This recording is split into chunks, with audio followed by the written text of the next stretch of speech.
जय माँ गंधर्वपुरवासिनी माँ पीताम्बरा बगलामुखी का आशीर्वाद आप सभी भक्तों पर सदैव बना रहे। भक्तजनों, अगर आप जीवन में बहुत परेशान हो गए हैं, जगह जगह पूजा पाठ हवन अनुष्ठान या यूँ कहें कि जिसने जो बताया आपने वही किया लेकिन परिणाम शून्य रहा है, तो आप परेशान ना होइए।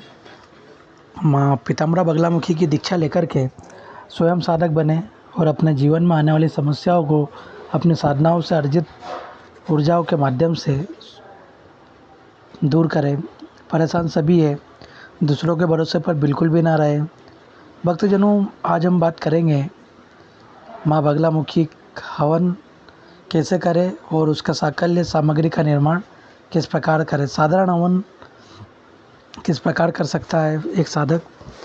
भक्तजनों, माँ बगलामुखी के प्रत्येक साधक की यह अभिलाषा होती है कि वह स्वयं भी माई का दिव्य हवन करे, लेकिन उसे हवन की जो पद्धति है वह उसे कठिन लगती है।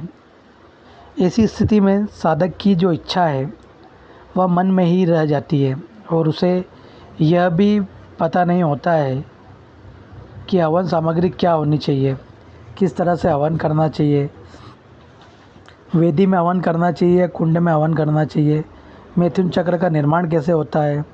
इन सभी प्रश्नों का उत्तर नहीं होता उसके पास। माई के साधक पुत्रों के लिए आज हम हवन पर चर्चा करते हैं। जो माई का हवन करना चाहता है, उस हवन में जो आवश्यक सामग्री है, पहले इसको समझो।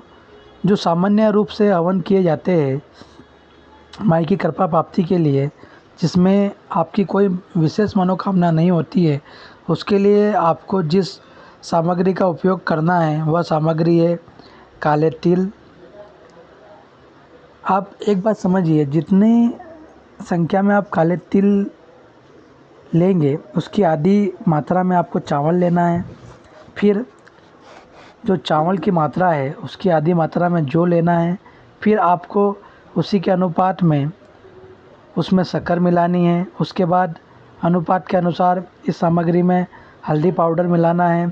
फिर अनुपात के अनुसार उसमें घी डालना है। फिर पंचमेवा मिलाई जाती है। फिर उसमें गूगल डाला जाता है। फिर अगर तगर जटामासी इत्यादि जटामासी जैसी औषधियों को डाला जाता है और इन सबको मिलाकर सामग्रियों का निर्माण किया जाता है। और जो ये सब चीज़ों को मिलाकर हमने जो सामग्री तैयार की है, इसको ही हवन के लिए साकल्य बोला जाता है। इसको ही साकल्य तैयार करना बोलते हैं। इसके बाद पूजन सामग्री से षोडश उपचार पूजन करें। इसके बाद हवन कुंड में मिथुन चक्र का निर्माण करें। अपने गुरुदेव के चरणों कमलों का ध्यान करें, आचमन करें, पवित्रीकरण करें, बंधन लगाए, प्राणायाम करें, दिग्बंधन करें। और इसके साथ ही आप संकल्प लें, ध्यान रखें, इसमें ज़्यादा मनोकामना न रखें, बस माई की प्रसन्नता प्राप्ति ही लक्ष्य रखें। माई बड़ी दयालु है, शीघ्र प्रसन्न हो जाती है। इसके बाद गुरु द्वारा आपको जो भी क्रम बताया है उसी क्रम अनुसार हवन प्रारंभ करें। हवन पूर्णाहुति आप अपने संकल्प अनुसार प्रदान करें। पूर्णाहुति के बाद माई से क्षमा प्रार्थना करें एवं गुरु भोज अवश्य करें।